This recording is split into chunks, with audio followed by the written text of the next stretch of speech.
Bismillahirrahmanirrahim. Alhamdulillahi Rabbil Alamin. Wassalatu wassalamu ala asyrafil anbiya'i wal mursalin. Nabiyina Muhammadin wa ala alihi wa sahbihi ajma'in. Assalamualaikum warahmatullahi wabarakatuh. So inshallah, Aqidah, chapter 30 ng Kitabut Tauhid. Babu maja'a fil istisqa'i bil anwa'i ay minal wa'id. Yung kabanata tungkol sa istisqa bil anwa. Istisqa, ibig sabihin, paghingi ng tubig. Sukya, kumbaga tubig o inumin. Istisqa, di ba lahat ng Arabic na salita na nagsisimula sa ganitong mga letra? Alif, sin, ta, sin, lahat ng ito ay kumbaga talab. Kumbaga, ang istislam, hinihiling sa tao na siya ay sumuko. Kaya ang Islam, istislamu lillahi bit tauhid. Pagsuko ng tao kay Allah sa bisa ng tauhid. Isti'adha, paghingi ng oath o ng pagpapakupkop kay Allah subhanahu wa ta'ala. Ano pang salita yung merong ganitong istiftah, di ba? Duaul istiftah. So sa pamagitan ng istiftah ay hinihiling natin sinisimulan natin ang sala. Isti'ana, paghingi ng own o tulong kay Allah. Ano pa? Istighfar, paghingi ng gufran ni Allah. So lahat ng ito ay sa ganong kahulugan. Pag merong mga salita na sa ganito nagsisimula.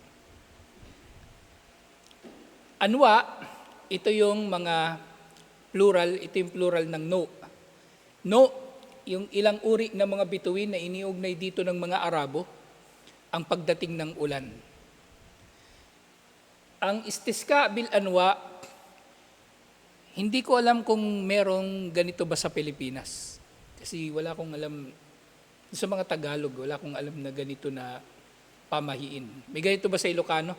Pag nakita yung isang star, nainiwala sila na darating na yung ulan, wala rin. So maaring ito ay isang pamahiin na kumbaga special sa mga Arabo. Pero syempre, yung mga kawaid dito, mga pangunahing aralin ay applicable sa lahat, generally. Parang yung tinalakay natin, di ba, tungkol sa gul, tungkol sa hama, tungkol sa iba't iba pang mga pamahiin ng mga Arabo. Ang mga aral nito ay pangkalahatan. Kahit walang ganon eksakto, sa atin sa Pilipinas, ang mga aral nito ay pangkalahatan, insyaAllah. Unang usapin, mamunasabatu hadal bab li kitabit tauhid. Anong kinalaman ng chapter na ito sa Kitabut Tauhid? Sagot, hiya anna nesbata maji'il matar ilal anwa'i wa itikadu anna laha ta'thiran fi inzalil matar syirkun yunafi at tauhid. Ang pag-uugnay sa pagdating ng ulan sa paglitaw ng ilang mga uri ng bituin at paniniwala na ang mga ito ay merong epekto sa pagbaba ng ulan, lahat ng ito ay shirk at taliwas sa tauhid. Lahat ng ito ay shirk at taliwas sa tauhid. Dito sa Kitabut Tauhid, kung mapapansin ninyo, paulit-ulit na banggit ito. Shirkun yunafit tauhid. Ito ay isang paraan ng pagbibigay diin. Sinabi ng shirk, pero sinabi pa uli, yunafi at tauhid. Ito ay pagbibigay diin. So, di ba obvious naman, di ba? Ang shirk yunafit tauhid. Pero binabanggit pa rin. So, bilang pagbibigay diin. Parang sinabi, pangit na hindi maganda. Diba? Pangit na hindi pa maganda. Binibigyang diin. Binibigyang diin. Mahuwal istisqa'u wa mal muradu bihi huna wa mahiyal anwa'u walima sumiyat bihadal ism. Anong tinutukoy dito na istisqa? At ano ang tinutukoy dito? Anong layunin sa istisqa na ito? Sa konteksto na tinatalakay natin ngayon, at ano ang mga anwa at bakit ito tinawag sa ganitong pangalan? Al-istisqa'u talabos sukya. Ito na yung sinabi ko kanina. Basta salita, nagsisimula ng alif, sin, ta, lahat ng ito ay talab. Istiftah, talabul fat. Istighfar, talabul gufran. Isti'ana, talabul on. Istigatha, talabul gif. Isti'adha, talabul od. Istiska, talabul sukya. Paghiling ng sukya o ulan o kumbaga tubig. Wal muradu huna nisbatu sukya wa maji'ul matar ilal anwa. At ang tinutukoy na istiska bin anwa, yung pag-uugnay ng pagdating ng ulan ng sukya at yung pagbabanga ng mismong ulan, pagdating ng tubig kumbaga at pagbaba ng ulan sa pamagitan ng paglitaw ng anwa. Na para bang, kumbaga sa konteksto kasi nito, kasi di ba minsan seasonal naman na makikita natin ang isang star o heavenly body sa lugar nito. Halimbawa nga yung Venus, kapag mga January to April, nandito siya banda sa may wala siya ngayon diyan, nandito siya kabila. Ano bang direction ito? Northwest, ganun, north-northwest, nandyan siya. Mga January, mapapansin niyo siya. Ang Jupiter ngayon nandun, dito sa bandang east. Pero, di ba sa ganung posisyon, maaari nating, kumbaga, matutukoy ang pagdating ng season kung tag-ulan na ba sa pamagitan ng pwesto ng iba-ibang heavenly bodies. Walang problema doon. Pero ditong istiska o bin anwa, ilalagay muna natin ito sa konteksto. Kumbaga yung mga tao, wala naman silang kinalaman o wala silang alam. Ang mga tao wala silang alam sa posisyon ng heavenly bodies na ito ay may kinalaman sa pagdating ng season o ng panahon. Basta iniugnay lang nila ang pagdating ng ulan kapag nakita na yung isang specific na uri ng bituin. Kumbaga hindi nila isinasaalang-alang dito yung astronomy. Hindi nila ito tinatanaw bilang astronomy, ito'y tinatanaw nila bilang, anong kabaligtaran? Astrology. Ganun siya.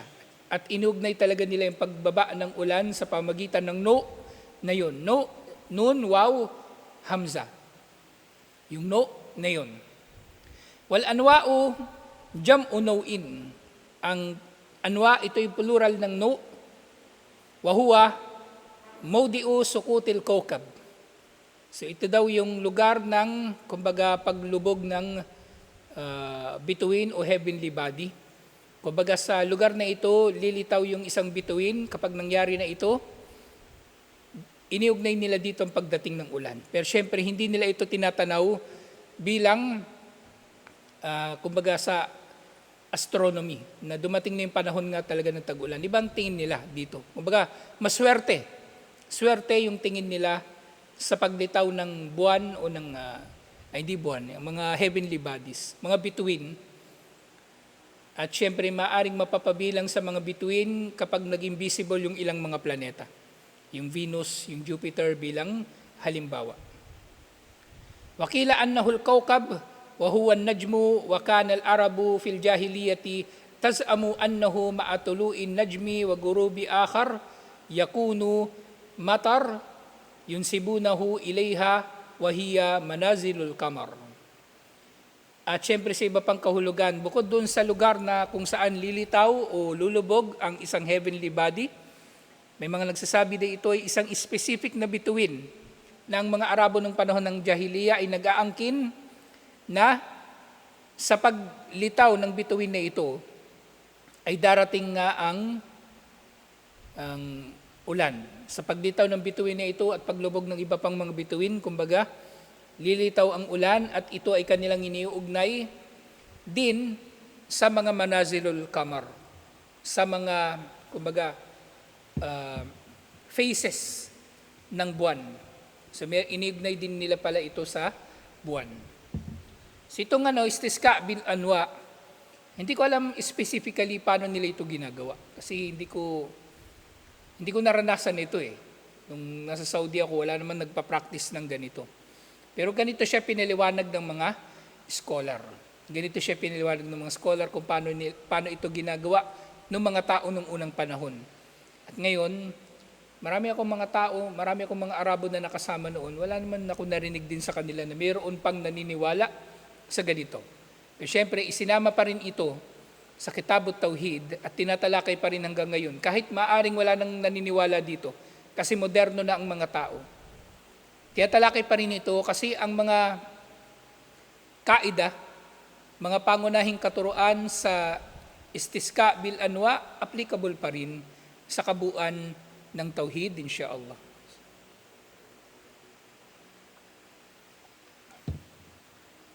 Ngayon nga, wa innama summiya naw'an li'annahu idha saqatal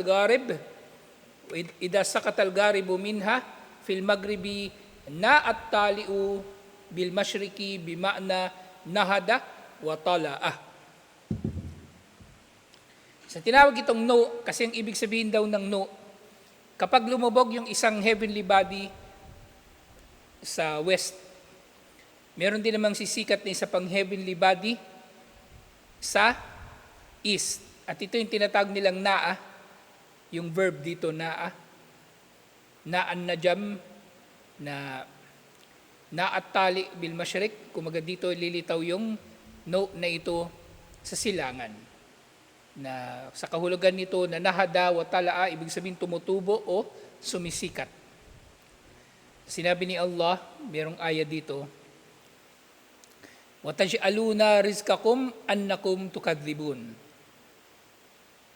Na ang mga biyaya ni Allah na dumating sa inyo ay pinasisinungalingan ninyo. So itong aya na ito, sinasabi, Yaqulullahu ta'ala innakum ya ma'syaral musyrikin hinama yanshurullahu alaykum rahmatah fayunzilul matar alladhi bisababihi yanbutuz zar'a wa yadrud dar fatahyal ibadu wal biladu al mujdaba innakum tunsibuna hadhihi ni'am ilal anwa'i wa innakum haqqan lakadibun. Hindi ko pala nakopya yung nito, yung endnote kung saang aya ito. Pero pinapaliwanag dito, ang sinasabi dito ni Allah, kayong mga musyrik, tuwinang si Allah ay nagpapadala sa inyo ng habag. Kapag pinababa na ni Allah sa inyo ang ulan, na sa pamagitan ng ulan na ito ay tumutubo ang inyong mga pananim, na nabubuhay sa pamagitan nito ang mga alipin ni Allah at ang mga bayan. Sa kabila ng lahat ng ito, iniugnay ninyo ito, ang mga biyaya ni Allah sa mga bituin. At kayo nga, na mga musyrik, tunay na kayo nga ay mga sinungaling. Tunay na kayo nga ay mga sinungaling.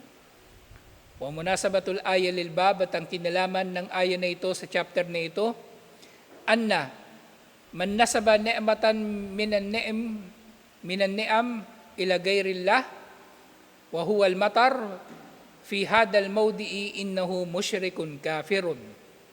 So kinalaman nga nito sa chapter, itong aya na ito, sino man ang mag-ugnay sa anumang biyaya ni Allah sa iba pa liban kay Allah, sino mang mag-ugnay, ibig sabihin sino mang maniniwala na ang biyaya ni Allah ay nanggagaling sa iba pa liban sa Kanya, siya ay nagiging musyrik at siya ay nagiging kafir. Siya ay musyrik at siya ay kafir. Musyrik siya kasi pinagtambalan niya si Allah. Kasi sa halip na kay Allah siya naghahangad ng pagdating ng ulan, doon siya naghahangad ng pagdating ng ulan sa bituin. At siya ay kafir kasi tinatanggi niya na ang biyaya ay nanggagaling kay Allah lahat-lahat.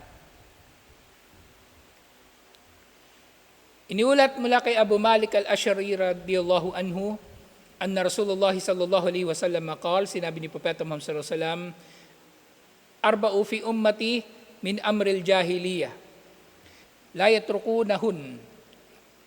So meron daw 4 na gawain ng umma na ito na kabilang sa mga gawain ng jahiliyah. Kabilang sa mga gawain ng mga Arabo o ng mga tao bago pa naging propeta si Propeta Muhammad sallallahu alaihi wasallam. La yatrukunahun, at hindi nila ito iniiwan. Una, al-fakru bil-ahzab, yung pagmamalaki sa sariling angkan, yung pinagmamalaki niya yung lahi niya, yung angkan niya, yung kanyang mga kamag-anak, yung kanyang anak, o kung ano-ano pang pinagmamalaki niya. Kesyo Tisoy daw siya, kesyo yung lolo niya Datu, o yung lolo niya Kastila. Yan, lahat yan ay anyo ng fakru bil-ahsab. Napawang walang kwenta. Ano ngayon? Ano ngayon? Kung anak ka ng Kastila, ano ngayon kung Tisoy ka? Ano ngayon? Papasok ka na sa paraiso kapag ganyan? Hindi rin. Watta'nu fil ansab. Kung kanina, yung isa, pinagmamalaki ng tao yung kanyang angkan, ito naman, minumura niya yung angkan ng iba. Minamaliit niya, nilalait niya. Sabihin niya, Bisaya, walang kwenta yan. Ilocano, kuripot yan, mga ganung bagay. So yun, at ta'nu fil ansab. Pangatlo, al-istiska'u bin nujum. Ito na nga, yung paghiling ng ulan doon sa star. Ngayon nga, kapag itong star na ito, nakita nila, umaasa sila, humihiling sila doon sa star na pababain na nitong ulan. So shirk talaga. Shirk talaga. Hindi nga nila ito tinitingnan bilang astronomy, tinitingnan nila ito bilang astrology. Kumbaga, na umaasa sila na ito ay magpapababa ng ulan. At maaaring mangyari pa nga, since tinatawag ito ng mga scholar bilang istiska, baka nananalangin pa sila doon sa bituin na yun. Nananalangin pa sila. Diba, nakita nila yung bituin, yung bituin, ganito yung pangalan, sasabihin nila, o bituin, ibaba mo na ang ulan. So maaring ganito pa ang kanilang ginagawa. Kasi hindi ako nakasaksi ng ganitong istiska bil anwa. So kahit dito sa Pilipinas, wala akong naobserbahan na may mga tao, kahit mga katutubo na gumagawa nito. Kahit mga katutubo, wala akong nakita na gumagawa ng ganito. At pang-apat yung niyaha. Yung niyaha, ito yung paghagulgol sa namatay. Di ba natalakay na natin ito dun sa Qiyamatus Sugra? Kung mapaparusahan ba yung patay dahil sa paghagulgol sa pag-iyak ng mga taong buhay? At merong magkakaibang ulat tungkol dito. At na-reconcile na natin ito, di ba? Na kung yung tao na yun na namatay ay nalulugod at nagbilin talaga na humagulgol ang mga tao para sa kanya, para palatandaan na siya ay dakila o siya ay mahalagang tao, mapaparusahan nga siya doon. Pero kung yung mga tao ay umiiyak at tumahagulgol na hindi naman niya inutusan, wala siyang kontrol doon, wala siyang pananagutan sa bagay na yon. Ito yung niyaha. At yung niyaha, makikita niya yan sa ginagawa ng mga Shia kapag Ashura. Yan na yun. Sinasampal nila yung sarili nila, pinupunit nila yung damit nila, nilalatigo nila yung sarili nila. Yun, mga anyo yun ng niyaha. Siyempre, ganun din yung kuffar. Kapag namatayan, yun, yung ginagawa nila. Yung humahagulgol sila, umiiyak ng malakas, kung ano yung sinasabi, yun ay niyaha. Wakala an naihatu, ida lam tatub qabla mautiha, tuqamu yawmal qiyamati wa alayha sirbalun min kitranin wa dar'un min jarb. Yun daw humahagulgol. So dito mapapansin ninyo sa Arabic na hadith, muannas, babae ang tinutukoy. Kasi kadalasan naman babae ang humahagulgol. Babae ang humahagulgol. Bawa, merong babae. Kaaway niya talaga yun, yung namatay. Pero pag namatay yun, iiyakan niya ng matinding pag-iyak. Iiyakan niya ng matinding pag-iyak. Halimbawa, yung babae, may kaaway siya, kaaway niya yung kapatid niyang lalaki. Yung lalaki yung namatay, kung ano nang gagawin nun, mag-iiyak, pupurihin niya yung namatay, ang bait-bait daw, bakit kinuha agad ni Lord.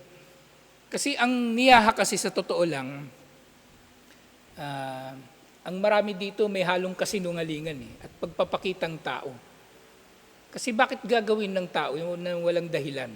Liban na lang na ipakita o ipagmalaki na siya ay nagmamalasakit o nagmamahal doon sa namatay.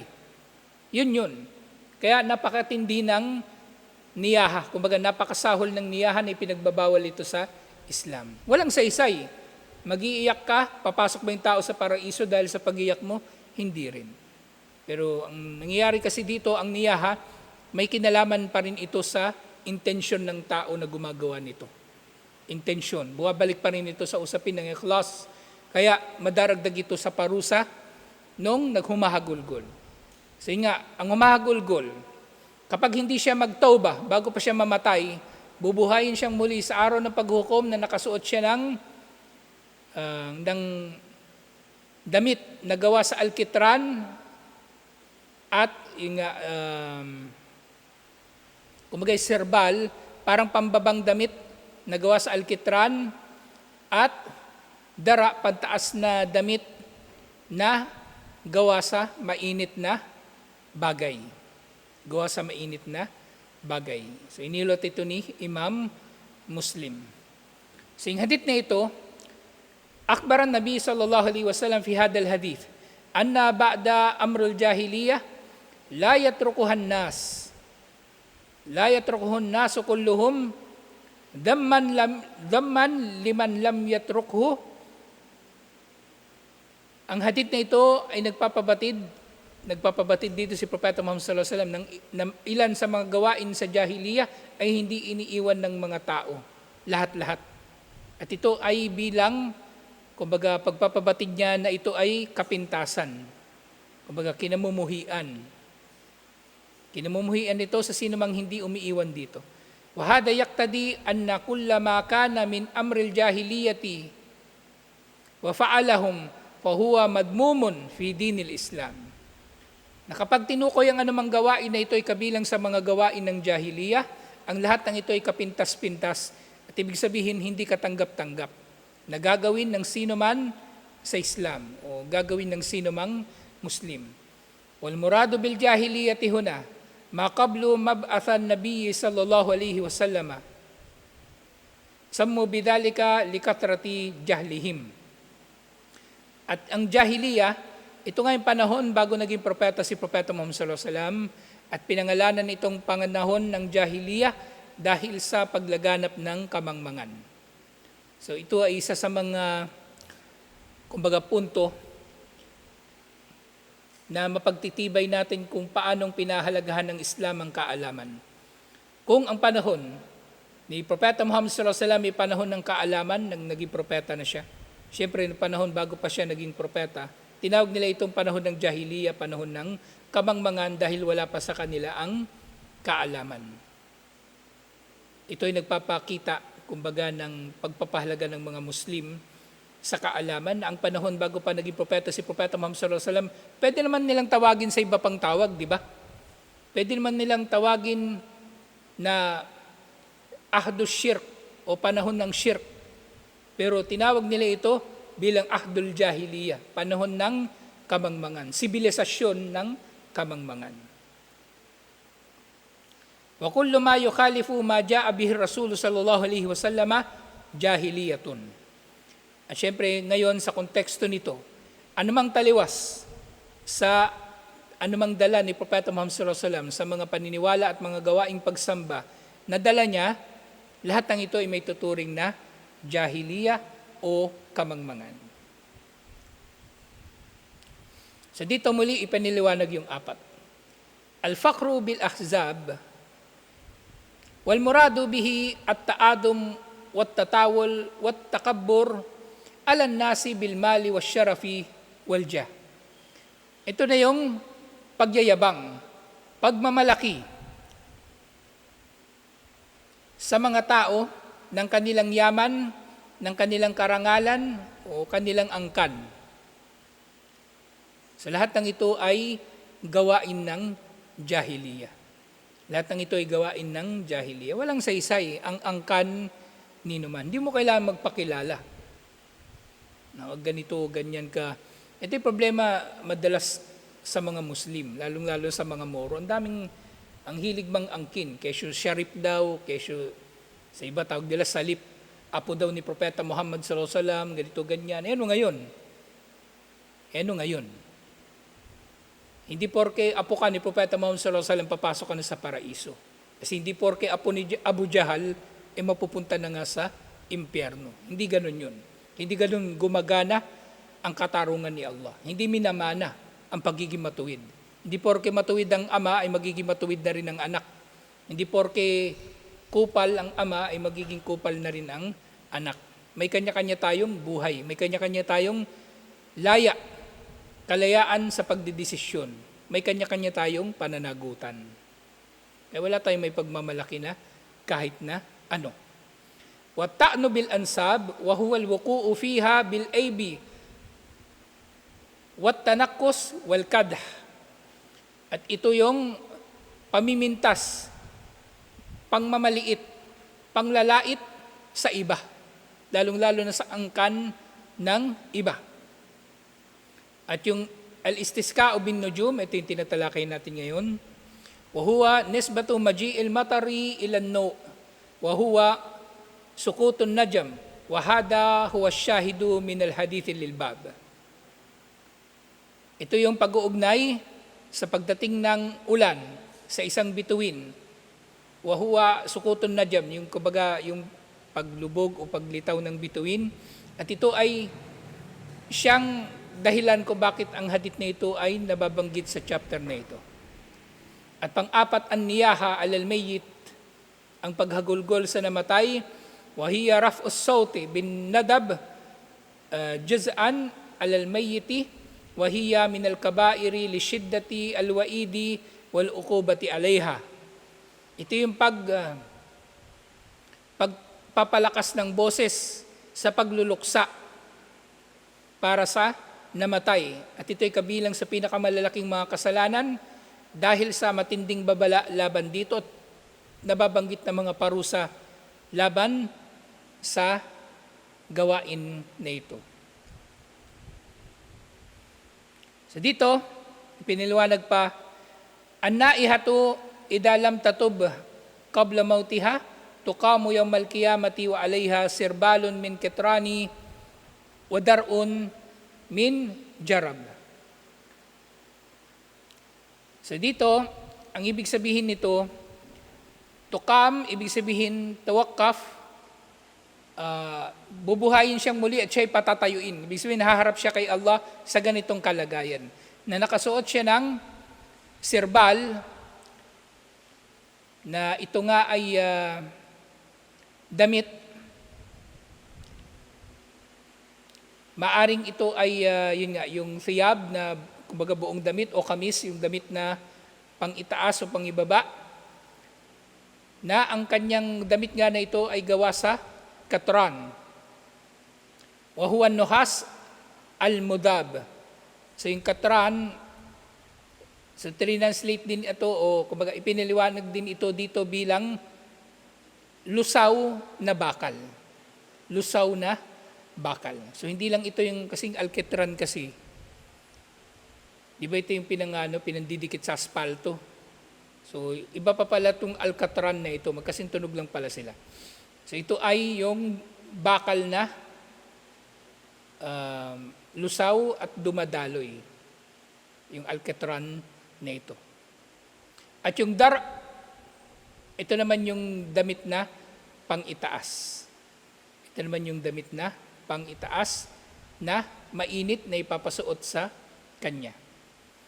At panghuli ngayong gabi inshallah, ang kahulugan ng hadith na ito, yukbiru Rasulullah sallallahu alaihi wasallam bi shiddati adabin naiha wa annaha idha matat min ghairi taubatin tuqafu yawmal qiyamati wa qad albasat thawban min nuhasin ya'ni annahunna yaltaqanna bin nuhasi al-mudab fayakunu laha kal kamisi hatta yakunu isti'alan nar fi ajsadihinna a'damu wara'ihatuhunna antunna wa alamahunna bisababil jarab asyaddu fasalata ala a'da'ihal jarb wal hikka bihaitu yugatta badanaha tagtiyatad dar ilahu liannaha kanat tajruh bikalimatiha al-muharrika qulubu dawi al-musibat. So mahaba yung paliwanag dito. Pinababatid ni Propeta Muhammad sallallahu alaihi wasallam ang matinding parusa sa humahagulgol, sa namatay. Na kapag siya ay namatay, nang walang tauba, patatayuin siya sa araw ng paghuhukom at pasusuotin siya ng damit na gawa sa lusaw na bakal na kumbaga ito ay magiging katulad ng damit para sa kanya hanggang sa masunog siya ng apoy. So bukod dun sa apoy na nakapaligid sa kanya sa impyerno, kumbaga o dun sa, kasi binanggit dito yung Al-Qiyamah, so maaring ang tinutukoy din dito yung magiging hatol sa kanya sa impyerno. So bukod dun sa apoy, meron pa siyang damit na napaka-init.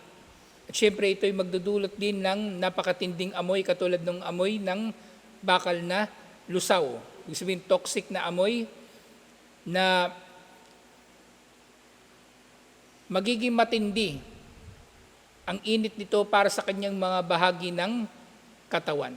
Nababalutin nito ang kanyang katawan na katulad ng kung paanong ang kanyang boses nung nabubuhay pa siya ay nagdudulot din ng pagliyab ng puso ng mga namatayan. Kasi yung humahagulgol, kumbaga, nandadamay siya sa kanyang paghagulgol. Nandadamay siya sa kanyang paghagulgol.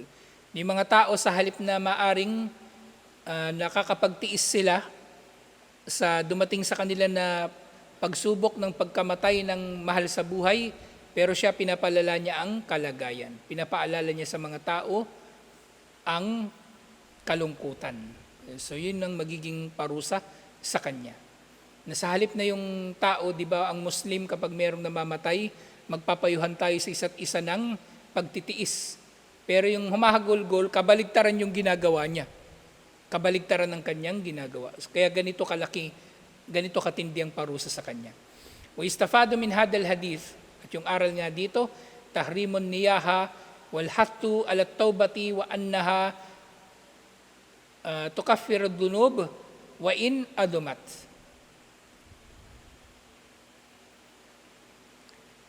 Ang hadith na ito ay tungkol sa pagbabawal sa paghagulgol at paghimok sa mga tao na magtauba. Dahil ang tauba, ito ay nagiging dahilan na mapatawad ang ating mga kasalanan kahit gaano pa ito kalaki, na katulad nga ng niyaha, alhamdulillah. Sa tutuloy natin ito, inshallah, next week, may marami pang mga nababanggit dito tungkol sa istisqa, binanwa, alhamdulillah. Tutuloy natin ito, inshallah. Assalamualaikum warahmatullahi wabarakatuh.